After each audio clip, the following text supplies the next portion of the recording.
A lot of people who describe love are actually describing codependency, which is not love. People pleasers, people with poor boundaries, a strong need for control. So controlling people, a lot of times you'll see controlling people get with people pleasers. You feel responsible for others, prioritize care for others, low self-esteem, neglecting your own needs. A lot of the times these are people who will call themselves an empath. You're not an empath, you're codependent. You try to fix, rescue, or take care of others, the white knight. You act like a martyr, doing everything for yourself and feeling resentful about it. You neglect your own needs, you criticize and judge others harshly, you don't set boundaries. This is codependency. Your behavior might hurt me, but you can't help it because of your past, versus you're capable of healing and I have clear boundaries. Codependency, I betray myself to have you in my life, versus if having you in my life is self-betrayal, I'll say goodbye. I enable you to engage in negative behavior if it means connecting to me, versus I hold you accountable even if that means disconnect. I'll be who you want me to be versus I'll be the person I am. And that codependency is why people struggle so hard when a relationship dissolves. And in order to fix that, you need to fix you.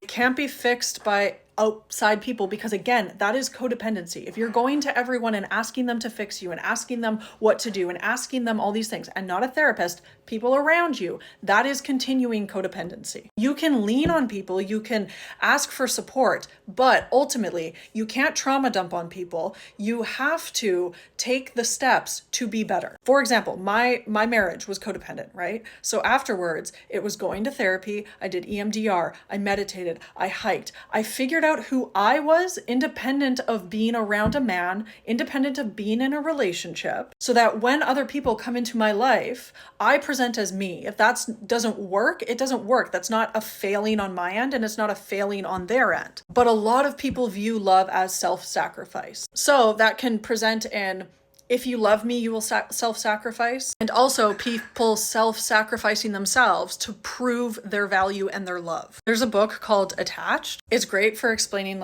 secure attachment, anxious attachment, and all of that. And to a degree, there's conversations on how accurate that is. But it really does give you a good idea of anxiously attached people or people who are codependent and avoidantly attached people who are also codependent, the two of them and how they interact with one another and end up in relation, because it's kind of the yin to the yang.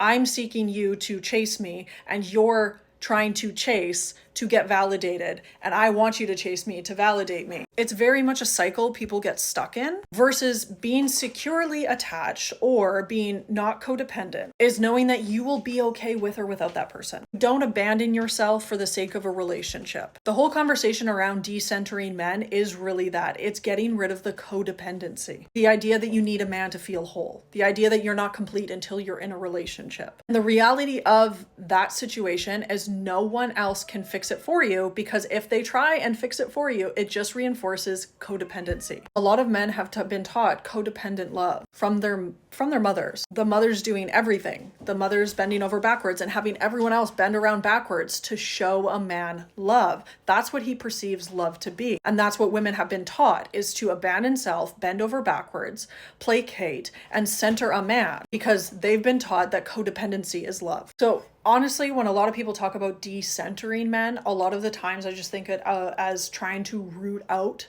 codependency. We need community, but we don't abandon self for community. I can show up for you and I can be there for you without abandoning myself. And if it ends up being too much, it is okay to state what you can give, right? You don't have to abandon yourself to save someone else. You show up as much as you can, but you don't abandon yourself to save someone else. And a lot of the times, this is what you will find you'll see it with women where they're like, oh, I was hanging out with her all the time and she got a boyfriend and now she's always with a boyfriend because that girl is codependent. And I would also look at yourself. If you're attracting women or even men who are codependent, there's most likely some part of you that is also codependent, because it can show up in friendships, right? You put a girl in there, your girlfriend in there, until you get a man, and then that man is the codependent relationship, right? And you see this all the time. Girls will go from one really tight girlfriend, they'll get a boyfriend, they don't hang out with that other girl anymore, or they'll try and go back.